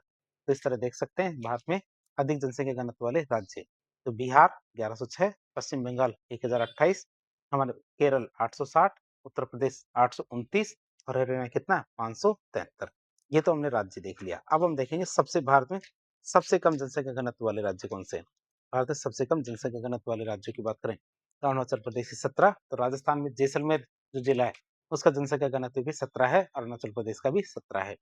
मिजोरम की जनसंख्या घनत्व 52, सिक्किम का 86, मणिपुर का 115 और नागालैंड का 119, राजस्थान का 200।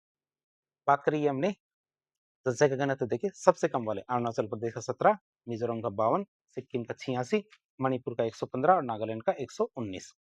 अब देखेंगे हम भारत में सर्वाधिक जनसंख्या घनत्व वाले केंद्र शासित प्रदेश। अभी तक तो हमने राज्यों की बात की थी, अब बात करेंगे केंद्र शासित प्रदेशों की। सबसे ज्यादा हमारे दिल्ली का कितना 11,320, क्या 11,320 दिल्ली का जनसंख्या घनत्व। चंडीगढ़ का 9,258, पुदुचेरी का 2,547, दमन दीव का हमारा 2191 और लक्षद्वीप का कितना 2149। आप इसे याद रखें जनसंख्या घनत्व। लक्षद्वीप तो बहुत छोटा सा है, शायद 50 किलोमीटर का भी नहीं है क्षेत्रफल, और वहां पे हमारे क्या जनसंख्या कितनी है 2149 जनसंख्या घनत्व है। बात करें भारत में सबसे कम जनसंख्या घनत्व वाले केंद्र शासित प्रदेश तो अंडमान निकोबार में 46 है, दादर नगर हवेली में 700 है, लक्षद्वीप में 2149 है, दमन दीव में 2191, पुदुचेरी में कितनी 2547 है। आप इसे याद रखेंगे। अब बात करें जनसंख्या घनत्व के आधार पर भारत के जो राज्य है, जनसंख्या घनत्व के आधार पर भारत के राज्यों को दो प्रमुख भागों में बांटा जाता है। एक तो औसत से अधिक जनसंख्या घनत्व वाले और एक औसत से कम वाले। मतलब 300 और 82 जो हमारा भारत का घनत्व है जनसंख्या घनत्व, उससे कम वाले कितने हैं, ज्यादा वाले कितने हैं। तो अधिक वाले देखें तो वे राज्य जो या फिर केंद्र शासित प्रदेश जहाँ का जनसंख्या घनत्व राष्ट्रीय औसत मतलब 382 व्यक्ति प्रति वर्ग किलोमीटर से ज्यादा है। तो कौन कौन से हमारे पंजाब, हरियाणा, चंडीगढ़, दिल्ली, उत्तर प्रदेश, बिहार, झारखंड, पश्चिम बंगाल, असम, दमन दीव, दादर नगर हवेली, गोवा, केरल, तमिलनाडु, पुदुचेरी, लक्षद्वीप। इस तरह हमने देखा तो ये हमारे क्या राज्य और केंद्र शासित प्रदेश है जिनका जनसंख्या घनत्व 382 से ज्यादा है। क्या 382 से ज्यादा है। चित्र में भी आप देख सकते हो, और ये हमारे एक ही बेल्ट है, एक ही लाइन से चल रही है, इस तरह से चल रहे हैं और ये इस तरह से चल रहे हैं। और हमारे कुछ जो केंद्र शासित प्रदेश है वो कौन कौन से हैं? दिल्ली है, दमन दीव और दादरा नगर हवेली, ये एक ही जो केंद्र शासित प्रदेश है। साथ ही साथ हमारा पुदुचेरी और लक्षद्वीप, ये सब हमारे क्या केंद्र शासित प्रदेश है जिनका जनसंख्या घनत्व 382 से ज्यादा है। बाकी आप देख सकते हैं 382 से कम ही है। फिर औसत से कम जनसंख्या घनत्व की बात करें तो ये वे राज्य ये केंद्र शासित प्रदेश है जहाँ का जनसंख्या घनत्व राष्ट्रीय औसत से कम है। और ये कौन कौन से हमारे जम्मू कश्मीर, हिमाचल प्रदेश, उत्तराखंड, सिक्किम, अरुणाचल प्रदेश, नागालैंड, मणिपुर, मिजोरम, त्रिपुरा, मेघालय, राजस्थान, मध्य प्रदेश, छत्तीसगढ़, उड़ीसा, गुजरात, महाराष्ट्र, कर्नाटक, आंध्र प्रदेश, अंडमान निकोबार द्वीप समूह। इनका जनसंख्या घनत्व क्या 382 से कम है। आप इसे याद रखेंगे। अब बात करेंगे जनसंख्या घनत्व के प्रकार। जनसंख्या घनत्व कितने प्रकार का होता है। तो भारत में क्षेत्र के अनुसार देखें तो जनसंख्या घनत्व को 5 भागों में बांटा जाता है। कितने 5 भागों में बांटा जा सकता है। तो क्या क्षेत्रों को उनकी घनत्व के स्तर के आधार पर वर्गीकृत करते हैं। कैसे उनके घनत्व के आधार पर उनको वर्गीकृत करते हैं क्षेत्रों को। बात करें सबसे ज्यादा जनसंख्या घनत्व वाले कौन कौन से क्षेत्र है। सबसे ज्यादा जनसंख्या घनत्व वाले क्षेत्रों की बात करें तो इनमें किस कैटेगरी को शामिल करेंगे। तो जिन क्षेत्रों में जनसंख्या घनत्व 900 व्यक्ति प्रति वर्ग किलोमीटर से ज्यादा है। कहाँ 900 व्यक्ति प्रति वर्ग किलोमीटर से ज्यादा है, ऐसे क्षेत्र हमारे क्या सर्वाधिक जनसंख्या वाले क्षेत्र कहलाएंगे। तो वे इस श्रेणी में आते हैं और ये हमारे शहरी और अत्यधिक उपजाऊ कृषि वाले क्षेत्र होते हैं। जैसे कौन कौन से क्षेत्र जिनका जनसंख्या घनत्व 900 से ज्यादा है। ये हमारे दिल्ली है, चंडीगढ़ है, पुदुचेरी, दमन दीव, लक्षद्वीप, बिहार, पश्चिम बंगाल। ये हमारे ऐसे क्षेत्र है जिनका जनसंख्या घनत्व 900 व्यक्ति प्रति वर्ग किलोमीटर से ज्यादा है। फिर उच्च जनसंख्या घनत्व वाले क्षेत्रों की बात करें, पहला तो हमने सर्वाधिक देख लिया, तो अब उच्च वाले की बात करेंगे, उच्च जनसंख्या घनत्व वाले क्षेत्र। परिभाषा की बात करें तो जिन क्षेत्रों में जनसंख्या घनत्व 600 से 900 व्यक्ति प्रति वर्ग किलोमीटर के बीच में पाया जाता है वो इस श्रेणी में शामिल होते हैं। जैसे हमारे केरल को केरलम कहते हैं, उत्तर प्रदेश, दादर नगर हवेली, ये ऐसे क्षेत्र जिनका जनसंख्या घनत्व 600 से 900 के बीच में आता है। फिर मध्यम जनसंख्या घनत्व वाले क्षेत्र की बात करें, किसकी मध्यम जनसंख्या घनत्व वाले क्षेत्रों की बात करें तो ये कौन से हो गए, तो जिन क्षेत्रों में जनसंख्या घनत्व 300 से 600 के बीच में पाया जाता है। कितना 300 से 600 व्यक्ति प्रति वर्ग किलोमीटर के बीच में पाया जाता है, वो इस श्रेणी में शामिल होते हैं। जैसे हमारा पंजाब, हरियाणा, असम, त्रिपुरा, झारखंड, गुजरात, महाराष्ट्र, आंध्र प्रदेश, कर्नाटक, गोवा, तमिलनाडु, ये हमारे क्षेत्र है जो इस श्रेणी में आता है जिनका जनसंख्या घनत्व 300 से 600 व्यक्ति प्रति वर्ग किलोमीटर के बीच में पाया जाता है। अब हम बात करें निम्न जनसंख्या क्षेत्र घनत्व वाले क्षेत्र। कौन से निम्न जनसंख्या घनत्व वाले क्षेत्रों की बात करें तो जिन क्षेत्रों में जनसंख्या घनत्व 100 से 300 व्यक्ति प्रति वर्ग किलोमीटर के बीच में पाया जाता है वो इस श्रेणी में शामिल होते हैं। कौन से निम्न जनसंख्या घनत्व वाले क्षेत्र? तो ये कौन से क्षेत्र हैं? जैसे हमारे जम्मू कश्मीर, हिमाचल प्रदेश, उत्तराखंड, मेघालय, नागालैंड, मणिपुर, राजस्थान, मध्य प्रदेश, छत्तीसगढ़ और उड़ीसा। ये क्षेत्र जिनका हमारे 300 से 600 के बीच में पाया जाता है। आप इसे याद रखेंगे। कितना? 300 से 600 नहीं, 100 से 300 के बीच में पाया जाता है। चित्र में भी आप ये जनसंख्या घनत्व का वितरण देख सकते हो। इसमें हमारे कौन से ये वाला क्षेत्र है, ये वाला क्षेत्र है, ये वाले हमारे क्या 900 से अधिक जनसंख्या घनत्व वाले 700 से 900 की बात करें तो इसमें हमारे उत्तर प्रदेश और केरल आता है। 300 से 600 की बात करें तो इसमें हमारे ये वाला पूरा बेल्ट आता है। साथ ही साथ हमारे पंजाब, हरियाणा, ये हमारे झारखंड है, ये हमारे असम है, त्रिपुरा है। ये वाले क्षेत्र आते हैं 300 से 600 के बीच में। 100 से 300 के बीच में बात करें तो ये पूरा बेल्ट है ये हमारे क्या 100 से 300 के बीच में और ये वाला क्षेत्र है। 100 से 300 के क्षेत्र में इसमें थोड़ा-सा ये भी क्षेत्र शामिल है। और 100 से कम की बात करें तो 100 से कम वाले बहुत कम क्षेत्र है जिसमें अरुणाचल प्रदेश, सिक्किम है, हमारे मेघालय, तो बहुत सारे ऐसे क्षेत्र हैं जैसे हमारे अंडमान निकोबार। तो ये वाले क्षेत्र है जो हमारे 100 से भी कम है जिसका जनसंख्या घनत्व। पांचवा आता है न्यूनतम जनसंख्या घनत्व वाले क्षेत्र। कितने न्यूनतम जनसंख्या घनत्व वाले क्षेत्र की बात करें तो जिन क्षेत्रों में जनसंख्या घनत्व 100 व्यक्ति प्रति वर्ग किलोमीटर से कम पाया जाता है वे इस श्रेणी में शामिल होते हैं और ये आमतौर पर हमारे दुर्गम, पर्वतीय या फिर मरुस्थलीय क्षेत्र होते हैं जहाँ पे 100 से भी कम जनसंख्या घनत्व पाया जाता है। उदाहरण के लिए देखें जैसे हमारे सिक्किम, अरुणाचल प्रदेश, मिजोरम, अंडमान निकोबार द्वीप समूह, ये हमारे इसके अंदर शामिल होते हैं। इस तरह हमने जनसंख्या घनत्व के बारे में डिटेल से देख लिया। अब हम बात करेंगे भारत में जनसंख्या वृद्धि के बारे में। किसके बारे में? जनसंख्या वृद्धि के बारे में बात करेंगे। Population growth in India.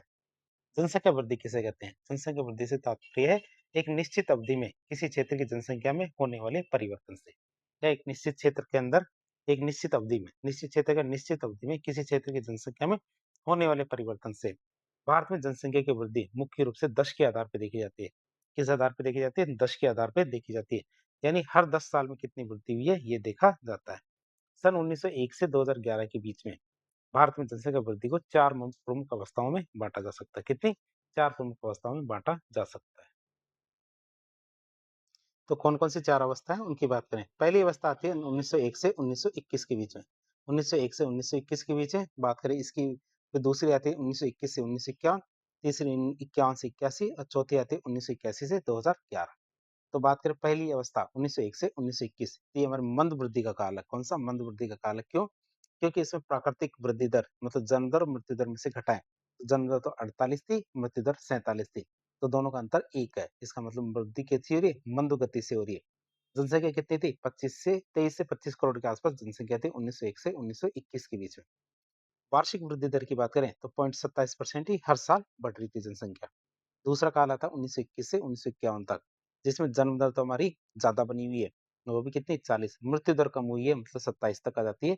और कितनी अंतर आता है प्राकृतिक वृद्धि दर का? तो 13 का अंतर आता है। और इसी वजह से हमारे क्या ये स्थिर वृद्धि काल है। क्यों? क्योंकि हर साल हमारे 1.45% की दर से जनसंख्या बढ़ रही थी। और जनसंख्या कितनी हो जाती है? 25 से लेके कितनी 36 करोड़ हो जाती है। 25 से 36 करोड़ हो जाती है हमारी 21 से 51 के बीच में। तीसरा आता है तीव्र काल। तीव्र काल कौन सा था? 1951 से 1981 के बीच में, जिसमें हमारे क्या 35 तो हमारे प्राकृतिक जन्म दर होती है और मृत्यु दर कितनी घट के 12 ही रह जाती है। दोनों का अंतर कितना था? 23 आता है। इसका मतलब है जनसंख्या बढ़ जाती है 23 से 68 करोड़, लगभग डबल हो जाती है जनसंख्या। वृद्धि दर की बात करें तो हर साल 2.9% की दर से बढ़ रही है। इसीलिए वृद्धि का काल कहा जाता है कौन सा? तीव्र वृद्धि काल। चौथा आता है हमारा 1981 से 2011 के बीच में, जिसमें जन्म दर घट के कितनी रह जाती है? 23 रह जाती है और मृत्यु दर कितनी 7 रह जाती है घट के। तो दोनों के बीच में अंतर देखें तो दोनों के बीच में अंतर फिर भी 16 का रहता है, ये बहुत ज्यादा है। और जनसंख्या की बात करें तो फिर डबल हो जाती है, 68 से सीधी कितनी 121 करोड़ हो जाती है। और जनसंख्या वृद्धि दर की बात करें तो 2.5% की दर से बढ़ रही है। वृद्धि के काल की बात करें तो इसमें हमारी जनसंख्या वृद्धि दर घट रही है। क्या जनसंख्या वृद्धि दर घट रही है? क्यों? क्योंकि पहले 2.9% थी और ये घट के कितने 2.5% ही रह गई है। अब समय के साथ ये और भी घटेगी। तो बात करें मैं 4 कालों की, चारों कालों को हम थोड़ा सा डिटेल से देख लेते हैं। पहला काल आता है हमारा कौन सा? मंद वृद्धि का काल। कौन सा काल आता है? मंद वृद्धि का काल। ये हमारा 1901 से 1921 के बीच में, कैसे 1901 से 1921 के बीच में। इस अवधि में विशेष रूप से देखें तो सन 1911 में से 1921 के दशक में भारत में अकाल आ जाता है, महामारी आ जाती है, जिसे हमारे इन्फ्लुएंजा महामारी और भोजन की कमी हो जाती है। तो इस वजह से क्या मृत्यु दर तो वैसी की वैसी ही थी, मृत्यु दर बहुत ज्यादा थी। किसकी वजह से? अकाल की वजह से, महामारी की वजह से, भोजन की कमी की वजह से मृत्यु दर बहुत ज्यादा थी। जिसके फलस्वरूप क्या होता है, इस दशक में जनसंख्या वृद्धि दर नकारात्मक रही थी। मतलब कैसे रही? नकारात्मक रही 1911 से 1921 के बीच, यानी कि जनसंख्या में कमी आती है। सन 1921 को हम महान जनांकीय विभाजक कहते हैं। 1921 को क्या बोलते हैं? महान जनांकीय विभाजक भी कहते हैं। और इसका कारण यह है कि सन 1921 के बाद भारत की जनसंख्या में निरंतर वृद्धि देखने को मिली है। 1921 के बाद में कभी भी ऐसा नहीं आया कि जनसंख्या घटी हो, और इसके बाद कभी भी नकारात्मक वृद्धि दर्ज नहीं हुई थी। इसलिए 1921 को महान जनांकीय विभाजक कहते हैं। दूसरा काल आता है स्थिर वृद्धि का काल। कौन सा? स्थिर वृद्धि के काल की बात करें 1921 से 1951 के बीच में। तो इस स्थिर वृद्धि काल में सार्वजनिक स्वास्थ्य उपायों में सुधार होता है। इस स्थिर वृद्धि काल में क्या होता है? सार्वजनिक स्वास्थ्य उपायों में सुधार होता है। बेहतर खाद्य वितरण प्रणालियों के कारण अकाल, महामारी और कुछ हद तक इन सब पर क्या कुछ हद तक नियंत्रण पा लिया जाता है। जिससे क्या होता है? मृत्यु दर में थोड़ी गिरावट आती है। क्या होता है? मृत्यु दर में थोड़ी गिरावट आती है। इसके फलस्वरूप क्या होता है? इस काल में क्या होता है? जनसंख्या में स्थिर वृद्धि होती है। क्या होता है? जनसंख्या में स्थिर वृद्धि होती है। आपसे याद रखेंगे। किसकी वजह से? अकाल और महामारी पर कुछ हद तक नियंत्रण हो जाने की वजह से। फिर बात आती है मेरे को तीसरा काल। तीसरा आता है तीव्र वृद्धि का काल। तीसरा कौन सा काल आता है? तीव्र वृद्धि का काल। 1951 से 1981 के बीच में। तो ये भारत की जनसंख्या वृद्धि के इतिहास में बहुत ही महत्वपूर्ण अवधि थी। कौन सी? तीसरी अवधि, तीव्र वृद्धि का काल। तो आजादी मिलने के बाद, स्वतंत्रता के बाद विकास कार्य, जो इकोनॉमिक डेवलपमेंट में तेजी आने से, स्वास्थ्य सुविधाओं में सुधार होने की वजह से मृत्यु दर में नाटकीय रूप से कमी आती है। मतलब बहुत भयंकर कमी आ जाती है मृत्यु दर में, जबकि जन्म दर अभी भी उच्च बनी हुई है। परिणाम स्वरूप क्या होता है? भारत में इस तीव्र वृद्धि काल में जनसंख्या में उच्च वृद्धि देखने को मिलती है। क्या? उच्च वृद्धि देखने को मिलती है। 1951 को द्वितीय जनांकीय विभाजक कहा जाता है। क्या कहा जाता है? 1951 को दूसरा जनांकीय विभाजन कहा जाता है। क्यों? क्योंकि सन 1951 के बाद भारत में जनसंख्या में तीव्र वृद्धि देखने को मिली है, और अगले 3 दशकों तक ऐसी वृद्धि जारी रहती है। 1961 से 1971 के बीच में, कब? 1961 से 1971 के बीच में सर्वाधिक दशकीय वृद्धि 24.8% दर्ज हुई। कितनी? 24.8% दर्ज हुई थी, जो भारत के इतिहास में अब तक की सबसे ऊंची दशकीय वृद्धि है। चौथा था हमारा घटती वृद्धि का काल। कौन सा? घटती वृद्धि का काल की बात करें 1981 से 2011 के बीच में हमारा घटती वृद्धि का काल है। तो इस घटती वृद्धि के काल के बारे में बातचीत करें। तो इस घटती वृद्धि के काल में भारत में जनसंख्या वृद्धि घटने लगती है, घटने की प्रवृत्ति देखने को मिलती है। और ये इसका प्रमुख कारण क्या है? परिवार नियोजन कार्यक्रम की सफलता, शिक्षा का प्रसार, शहरीकरण और लोगों के जीवन स्तर में सुधार, इन सब की वजह से क्या हमारे जनसंख्या वृद्धि घटने लगती है, जिससे जन्म दर में कमी आई। अब भारत की बात करें ओवरऑल, तो भारत की जनसंख्या वृद्धि के बारे में देखें 2001 से 2011 के बीच में, क्योंकि जनगणना के अनुसार देखें हम नई वाली, तो इसके बीच में देखें तो जनसंख्या वृद्धि दर हमारी 17.7% थी। तो इन 10 सालों में 17.7% जनसंख्या बढ़ी है। सन 2001 से 2011 के दशक में। सन 1951 के बाद पहली बार भारत में दशकीय वृद्धि में 20% से कम रही है। पहली बार दशकीय वृद्धि 20% से कम रही है। कब? 1951 के बाद से। और ये इस बात का संकेत है कि भारत अपनी जनसंख्या वृद्धि को नियंत्रित करने में सफल रहा है। भले ही कुल संख्या अभी भी बढ़ रही हो, लेकिन फिर भी वृद्धि दर को तो कम ही रख पा रहा है। बात करें भारत में सर्वाधिक, मतलब सबसे कम दशकीय वृद्धि दर वाले राज्य और केंद्र शासित प्रदेश की बात करें, मतलब सबसे ज्यादा और सबसे कम कौन कौन से केंद्र शासित प्रदेश और राज्य है। तो सर्वाधिक दशकीय जनसंख्या वृद्धि वाले राज्य की बात करें, जिसमें नंबर 1 पे आता है मेघालय 27.9% सबसे ज्यादा। फिर आता है अरुणाचल प्रदेश। तो सबसे ज्यादा की बात करें तो मेघालय नंबर 1 पे सबसे ज्यादा 27.9%, अरुणाचल प्रदेश दूसरे नंबर पे 26%, बिहार 25.4%, जम्मू कश्मीर 23.6% और मिजोरम कितना 23.5%। तो इस तरह हमने देखे सर्वाधिक जनसंख्या वृद्धि वाले दशकीय जनसंख्या वृद्धि वाले राज्य। नंबर 1 पे मेघालय 27.9%, अरुणाचल प्रदेश 26%, बिहार 25.4%, जम्मू कश्मीर 23.6% और मिजोरम 23.5%। ये तो सर्वाधिक वाले हो गए। अब सबसे कम दशकीय वृद्धि वाले राज्य की बात करें तो नागालैंड -0.6%, मतलब सबसे कम, और वो भी माइनस में। केरल माइनस नहीं है, ये 0.6% वृद्धि होती है। नागालैंड की तो माइनस में थी।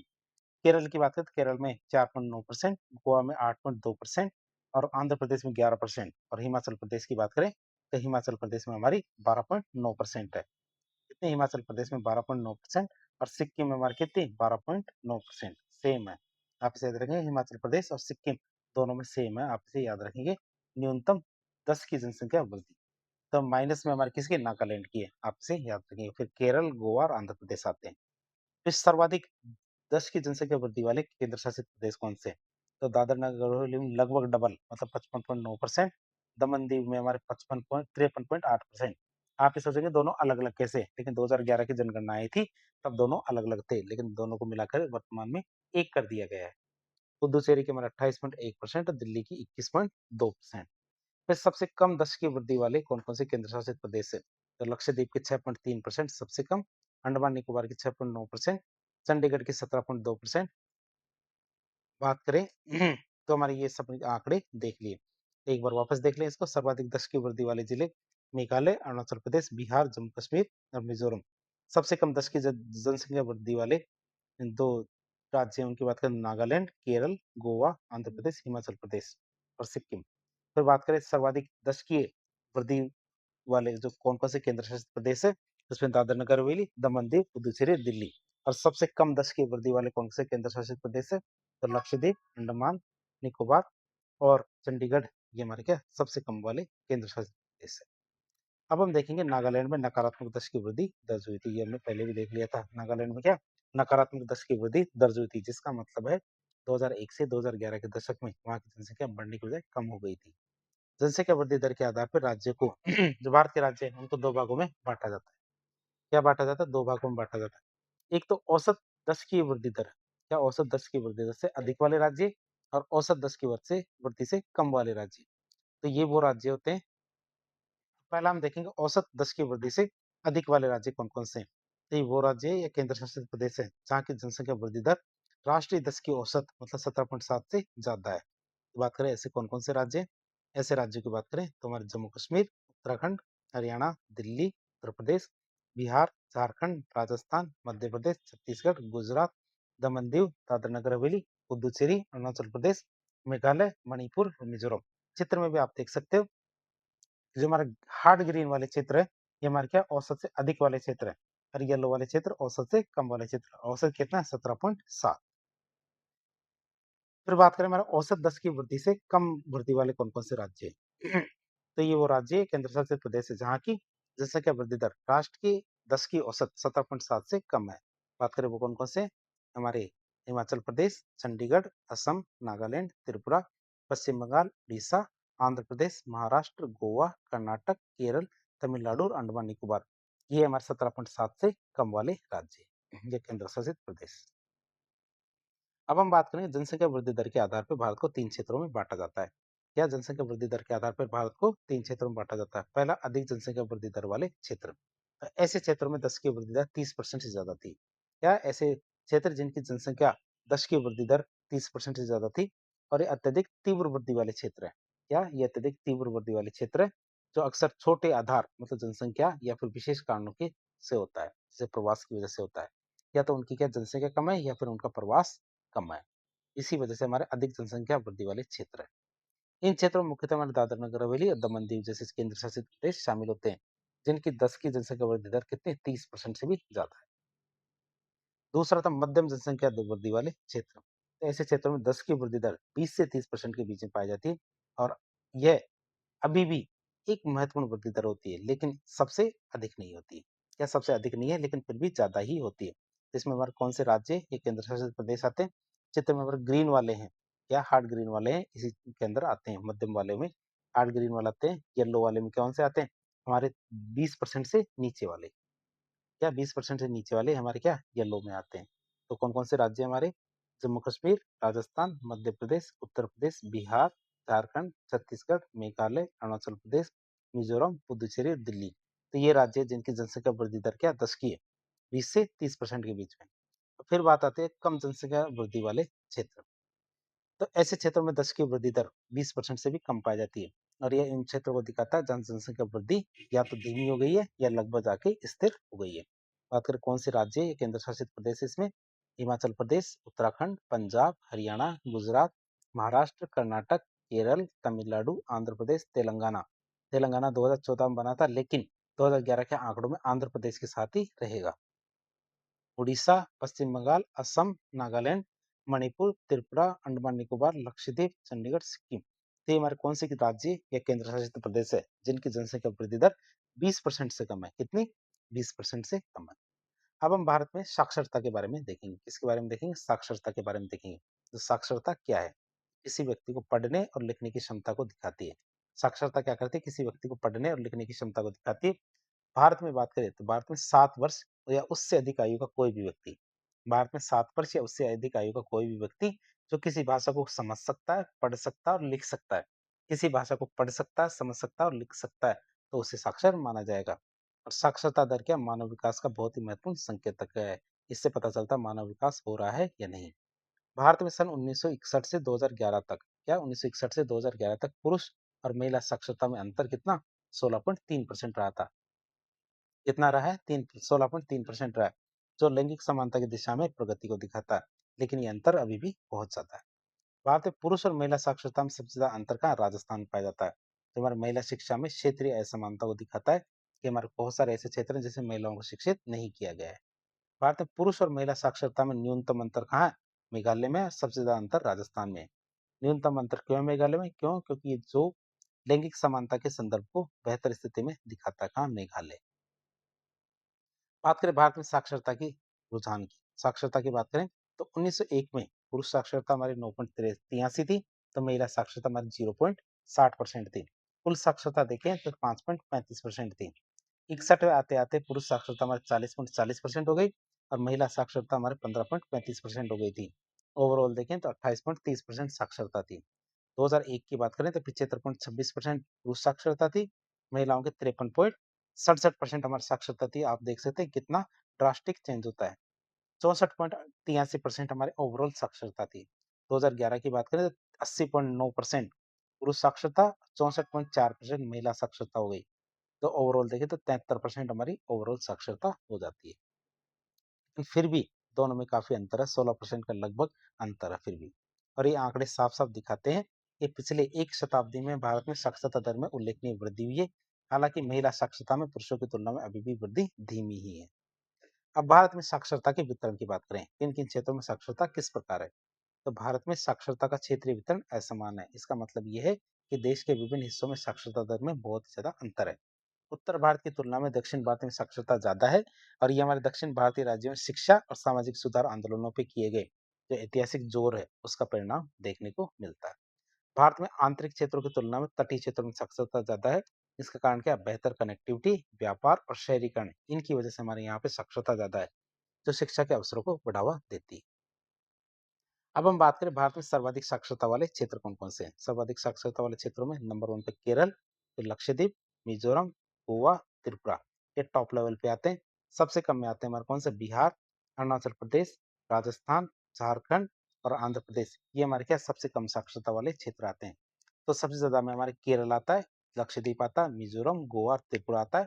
सबसे कम में हमारे बिहार, अरुणाचल प्रदेश, राजस्थान, झारखंड और आंध्र प्रदेश आते हैं।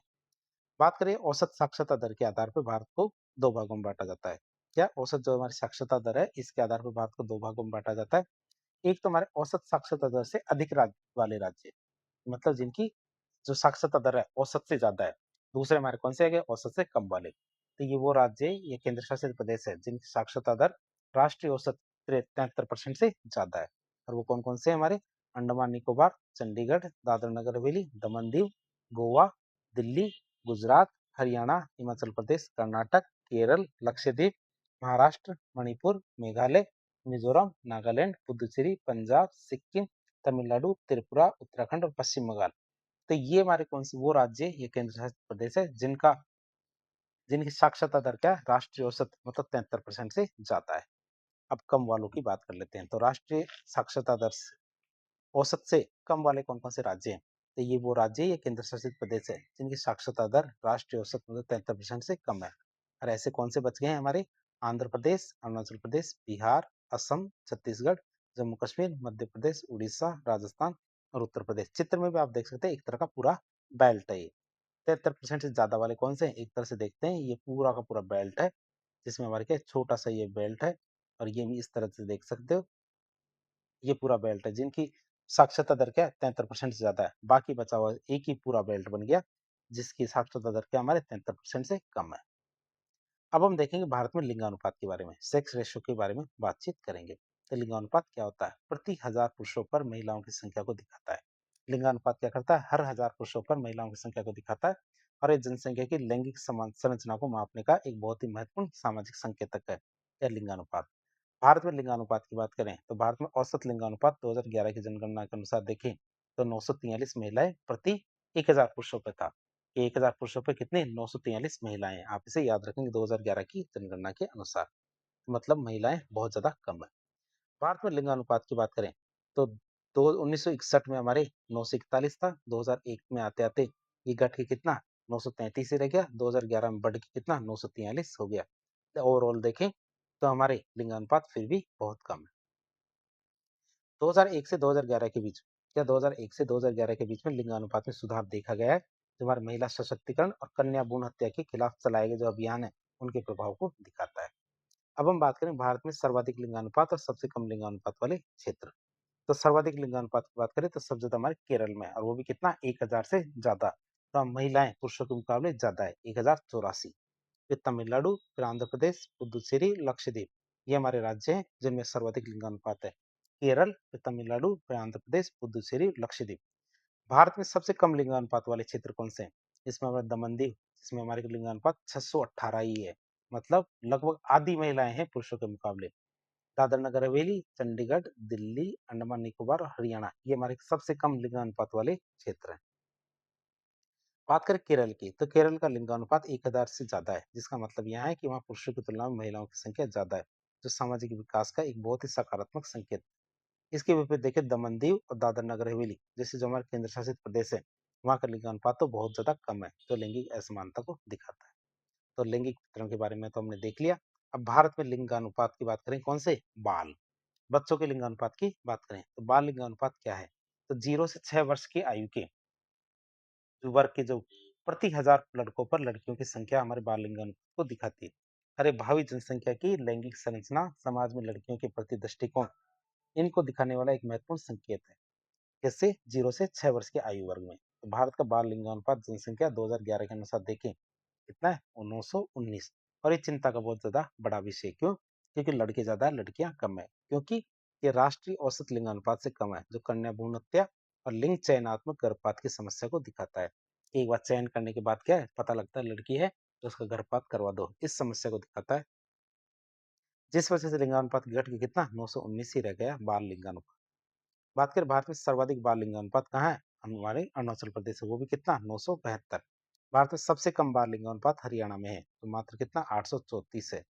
हरियाणा में हमारे बेटी बचाओ बेटी पढ़ाओ जैसे कार्यक्रम का लक्ष्य इसी समस्या को दूर करना है। बात करें भारत में बाल लिंगानुपात की, बाल लिंगानुपात की बात करें तो 1961 में कितना था 960। 2001 में हमारे घट के कितना रह गया 927 और 2011 तो उससे भी घट के 919 तक ही बाल लिंगानुपात रह जाता है। और ये इस बात को दिखाता है कि समय के साथ बाल लिंगानुपात में गिरावट आई है जो एक गंभीर सामाजिक समस्या को दिखाता है जिस पर ध्यान देने की जरूरत है। अब हम देखेंगे भारत में ग्रामीण और शहरी जनसंख्या के बारे में, किसके बारे में? शहरी और ग्रामीण जनसंख्या के बारे में देखें तो ग्रामीण जनसंख्या क्या है? उन लोगों को संदर्भित करती है जो गाँव में रहते हैं। ग्रामीण जनसंख्या क्या उन लोगों को संदर्भित करती है जो गाँव में रहते हैं और मुख्यतः कृषि या संबंधित गतिविधियों में लगे रहते हैं। तो कृषि या फिर संबंधित गतिविधियों में लगे रहते हैं। शहरी जनसंख्या में वो लोग आते हैं जो शहरों में रहते हैं और आमतौर पर गैर कृषि गतिविधियां जैसे हमारे उद्योग और सेवाओं उनमें लगे रहते हैं। भारत में क्या है सन 1931 के बाद से शहरी जनसंख्या में निरंतर वृद्धि दर्ज हुई है। मतलब 1931 के बाद में शहरी जनसंख्या लगातार बढ़ रही है। इसलिए 1931 को शहरी जनसंख्या का की दृष्टि से जनांकीय विभाजन वर्ष माना जाता है। मतलब इसके बाद से जनसंख्या में तेजी से वृद्धि हुई है शहरी जनसंख्या की। और ये वो बिंदु था जब शहरीकरण की प्रक्रिया ने एक महत्वपूर्ण मोड़ लिया था और ग्रामीण से शहरी क्षेत्र की ओर पलायन काफी ज्यादा तेज हुआ था। बात करें भारत में ग्रामीण और शहरी आबादी की, क्या भारत में ग्रामीण और शहरी आबादी के आंकड़े देखें तो वर्ष 1921 के अंदर हमारा 233.23 मतलब जो मिलियन है मतलब 23 करोड़ और 32 लाख हमारे क्या मतलब 90% जो हमारी ग्रामीण आबादी थी। जबकि हमारे 28.08 मिलियन मतलब 2 करोड़ 80 लाख हमारी शहरी जनसंख्या। तो परसेंटेज में देख लेते हैं सबसे पहले कि हमारे 90% तो हमारे क्या ग्रामीण आबादी थी 1921 के अंदर और 10% हमारी कितनी शहरी आबादी थी। तो अब शहरी जनसंख्या वृद्धि की बात करें तो 11.20% वृद्धि हुई थी हमारी। 1961 की बात करें तो 1961 में हमारे 82.08% घट के ग्रामीण आबादी रह गई थी, जबकि शहरी आबादी बढ़ के 17.96% हो गई थी, जिसमें हमारे शहरी जनसंख्या वृद्धि में 17.96% की वृद्धि हुई थी। 2001 की बात करें तो 2001 में हमारे क्या 74 करोड़ और 16 लाख हमारी कितनी जो ग्रामीण आबादी थी, जबकि शहरी आबादी की बात करें तो बढ़ के 28 करोड़ और 53 लाख में हो गई थी। क्यों? क्योंकि मिलियन में है, मिलियन में एक बिंदु और आगे बढ़ा दिया जाता है, तो 28 करोड़ और 53 लाख हमारी कितनी शहर की आबादी थी। और जो शहरी जनसंख्या वृद्धि की बात करें तो 27.80% हमारी शहरी जनसंख्या वृद्धि हुई थी। 2011 की बात करें तो हमारे 68.84% कितने 68.84% हमारी जो ग्रामीण आबादी थी, जो हमारे क्या 83 करोड़ और 37 लाख या 83 करोड़ और 37 लाख हमारी ग्रामीण आबादी थी। शहरी आबादी की बात करें तो 37.71 करोड़ कितनी 37.31 करोड़ हमारी शहरी आबादी थी, जो हमारी कितनी 31.16% की शहरी आबादी थी। ओवरऑल देखें तो हमारी इसमें जनसंख्या वृद्धि भी हमारी कितनी 31.16% ही है। तो इस तरह देखें तो हमारे जनसंख्या वृद्धि जो हमारे शहरों की है, ये काफी तेजी से बढ़ रही है। और ये आंकड़े ये दिखाते हैं कि भारत में शहरीकरण लगातार बढ़ रहा है। हालांकि देखिए तो ग्रामीण आबादी अभी भी कुल आबादी का एक बड़ा हिस्सा है। ग्रामीण आबादी क्या हमारी अभी भी कुल आबादी का एक बहुत बड़ा हिस्सा है। 2011 में पहली बार शहरी जनसंख्या हमारे 30% का आंकड़ा पार करके गई थी। शहरी जनसंख्या हमारी कितनी 30% का आंकड़ा पार कर गई थी। बात करें भारत की तो भारत में शहरी जनसंख्या बढ़ने के क्या क्या कारण है, शहरी जनसंख्या बढ़ने के क्या क्या कारण है उनकी बात करें तो शहरी जनसंख्या में वृद्धि कई कारणों का परिणाम है, जिनमें पहला कारण आता है ग्रामीण क्षेत्रों में रोजगार के अवसरों की कमी।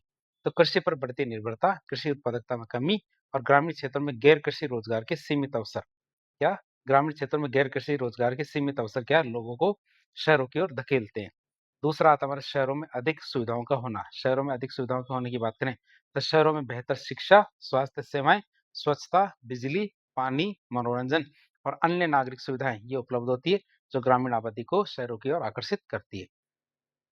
शहरी आकर्षण की बात करें तो शहरों की जीवन शैली क्या शहरों की जीवन शैली आधुनिकता और ग्लैमर भी क्या लोगों को अपनी ओर खींचते हैं। शिक्षा के प्रसार का अधिक होना की बात करें तो शहरों में हमारे उच्च शिक्षा और व्यावसायिक प्रशिक्षण के बेहतर संस्थान होते हैं, जो क्या करते हैं युवाओं को शहरों की ओर खींचते हैं।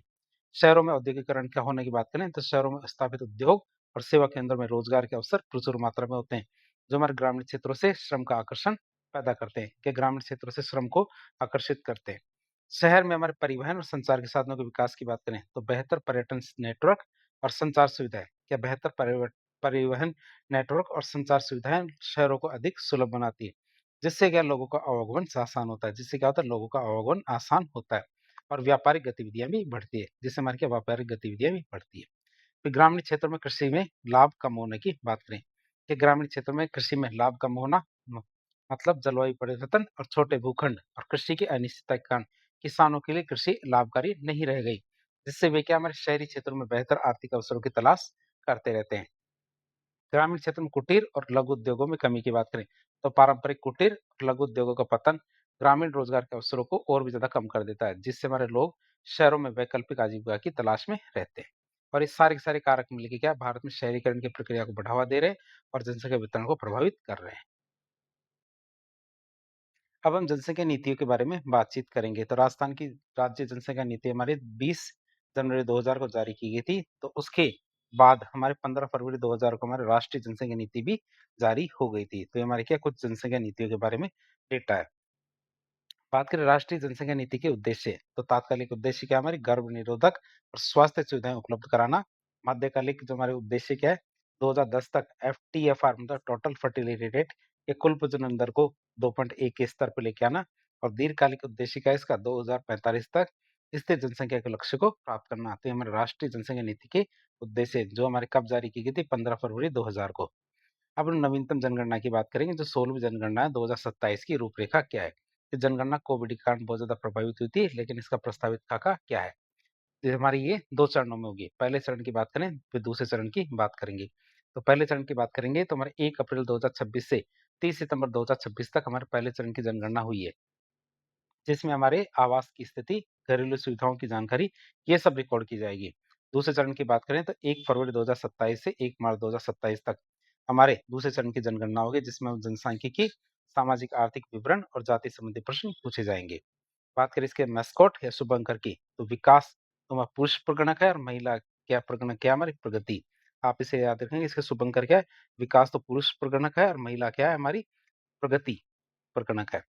बात करें 2027 की जनगणना की विशेषताएं, बात करें 2027 की जनगणना की विशेषता की बात करें तो ये विश्व की सबसे बड़ी और भारत की पहली पूर्ण डिजिटल जनगणना है। क्या विश्व की सबसे बड़ी और भारत की पूर्ण डिजिटल जनगणना है।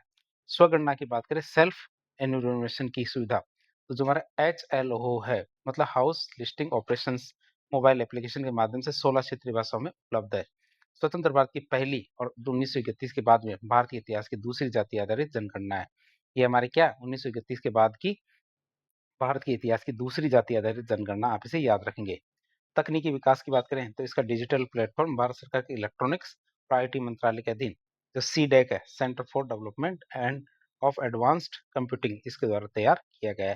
तो इस तरह एक लेक्चर के जरिए आज हमने भारत के भूगोल का एक बहुत इंपॉर्टेंट टॉपिक था हमारा क्या, भारत की जनगणना, इसके बारे में काफी डिटेल से जानने की कोशिश की। तो इस प्रकार के इन्फॉर्मेटिव वीडियो देखने के लिए हमारे चैनल से जुड़े। वीडियो यदि पसंद आता तो वीडियो को लाइक करें, चैनल को सब्सक्राइब करें, अपने दोस्तों के साथ शेयर करें। धन्यवाद।